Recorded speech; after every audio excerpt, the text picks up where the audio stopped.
Right now at 11, a growing humanitarian crisis in Gaza. The new agreement and visit just announced that could help save lives. Plus, my identity in a religious way is like being attacked. How graffiti on a local college campus is leaving some Jewish students feeling unsafe. Then, more green gunk in the Willamette, a cause for concern or a sign of the season.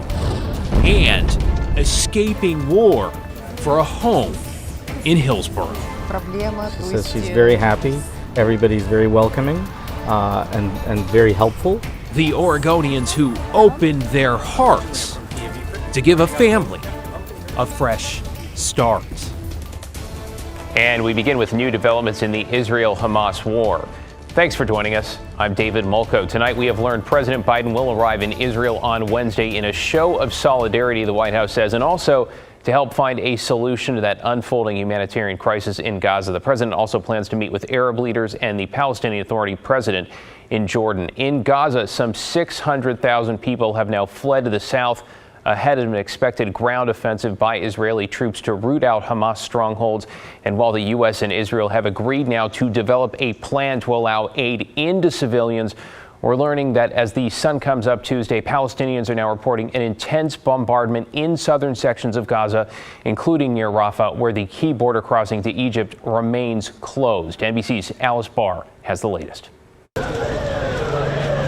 Amid the growing crisis in the Middle East, word tonight that President Biden will travel to Israel on Wednesday to underscore U.S. support and consult on next steps. To any actor, state or non-state, trying to take advantage of this crisis to attack Israel, don't. Secretary of State Antony Blinken back in Israel meeting for hours with Prime Minister Benjamin Netanyahu, also announcing an agreement between the U.S. and Israel to help humanitarian aid reach civilians in the Gaza Strip.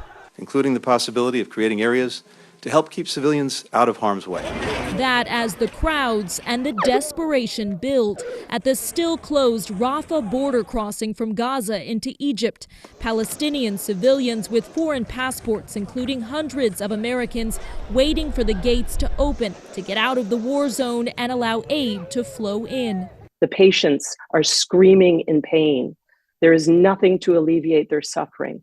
And so to bring in the humanitarian supplies, obviously water is a huge issue as well. The Israeli military has troops massed at the border but has not yet launched a ground invasion after warning civilians to get out of northern Gaza and amid negotiations to free roughly 200 hostages Hamas militants took from Israel into Gaza in their brutal terror attack. Hamas now saying it will release non-Israeli hostages if, quote, the necessary conditions are available. In Washington, Alice Barr, NBC News. And stay with KGW and NBC News as we continue to follow the Israel-Hamas war and the humanitarian efforts to help those caught in the middle. Updates and new developments right here at KGW.com and on the KGW app. Back in the Northwest, students at Lewis and Clark College woke up to graffiti this morning covering the walls of several buildings on campus. Some were directed at the school, others in support of Palestine, and some Jewish students, including one who didn't want to be identified, said it left them feeling unsafe. Not that, like, saying Free Palestine is anti-Semitic. It's not. But what goes around with it and like what people have been posting and all that kind of stuff gives off that I'm not really welcome here. Well, the college told students campus security found 2 people spray painting buildings just after 2 a.m., but they ran away. The student you just heard from says he wishes the school would do more to support him and other Jewish students. It's all about accepting people, and then the moment that my group gets any sort of criticism, they just turn their back, and that really hurts.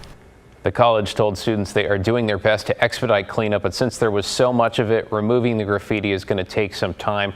We've reached out to Lewis and Clark for further comment. New at 11, a family of Ukrainian refugees fleeing war is starting over in Hillsborough. That's after their home was bombed not once, But twice, Catherine Cook met with them and those trying to help them tonight. Catherine. David, they've been in Oregon a couple of weeks now and are slowly settling in. Most of all, they're grateful for the kindness of strangers after losing everything. 13-year-old Anna and her mother Olga are new to Portland. I really like the state and the city, and I feel really safe here, which is the most important thing. Last fall, Olga's family lost everything when Russian military forces bombed their home in Ukraine. It was the second time Russian forces had destroyed their home. The first was in 2014. So I feel safe now, but I still have nightmares once in a while of the war and of the bombing. 7 months ago, Olga's 22-year-old son, Andrew, managed to escape from Ukraine. He applied for asylum and is waiting for a hearing in California.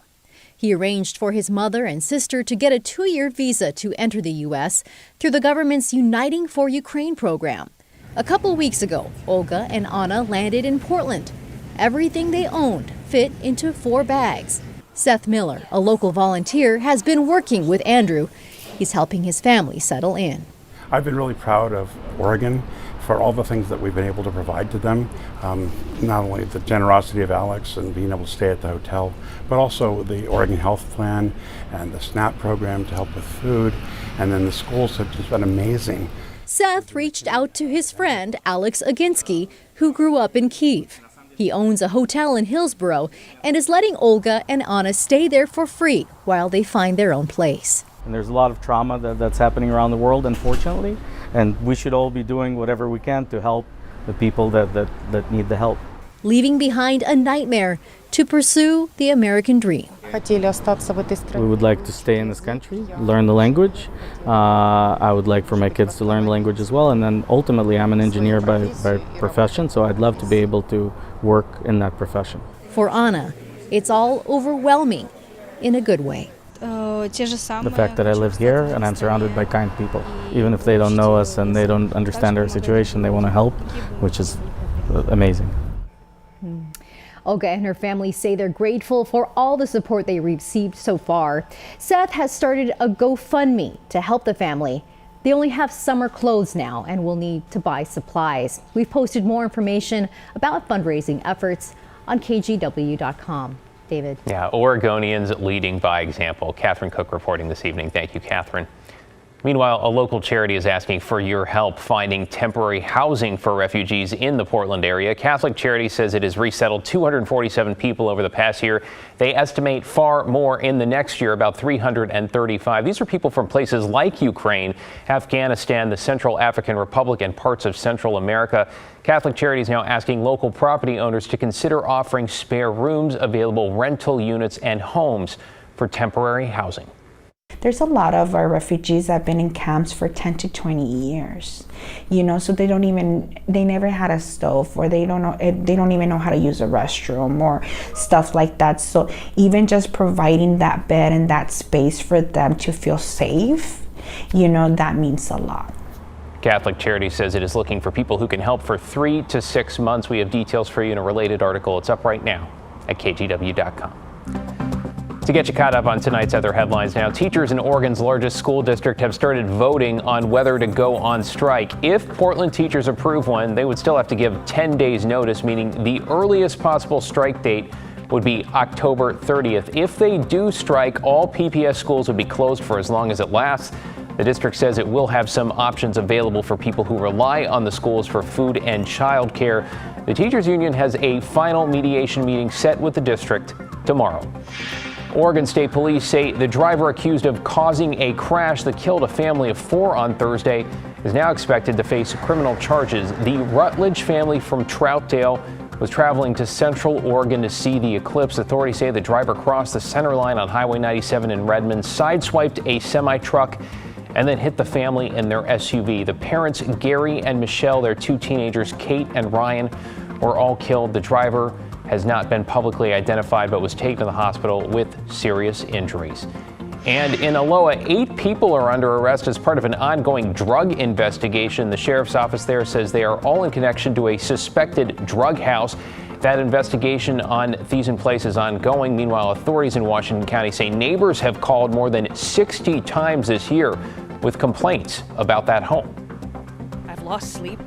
I've actually don't sleep in the place I normally sleep anymore. A man who lives at the home who has not been charged tells KGW there are no drugs in the house and neighbors have been harassing him.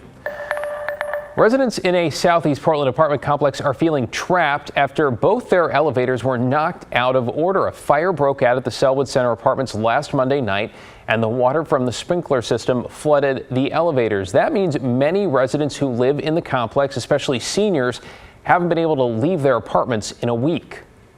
It's extremely frustrating because people are doing things like throwing their garbage over the balconies rather than to bring it down the stairs to the outside garbage dump area.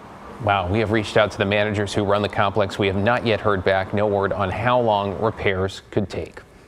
All right, let's talk about winter driving season, especially in the passes, because that is nearly upon us. ODOT says, though, it's planning to cut back on some services like road maintenance and the amount of sand and de-icer it applies due to budget problems. The agency says as more Oregonians switch to electric and hybrid cars, it's just not getting as much revenue from gas taxes. These reductions in services due to our unfunded transportation system are going to continue until we figure out a new structure for a budget. So things will continue to get worse, pavement will continue to decline, and we'll have less services available as our money runs out. All right, ODOT says it'll use the resources it does have to prioritize key routes, including I-84 and parts of Highway 26. For example, some highways previously plowed 4 times a day might only get plowed once. You're watching KGW News. Straight ahead at 11 on this Monday night, a federal judge tells Donald Trump to tone it down, what he's not allowed to say under a new gag order. And after 2 weeks without a House Speaker, could tomorrow finally be the day? Well, tomorrow will be a drier day here in the Northwest. How can it not be, right? We just had amazing rainfall roll on through. Very, very heavy rain. One of the wettest days in downtown ever. And then there was severe weather. We had a tornado warning in Clark County, possible tornado there. But you know what? That's all behind us. We're going to go from rain to fog.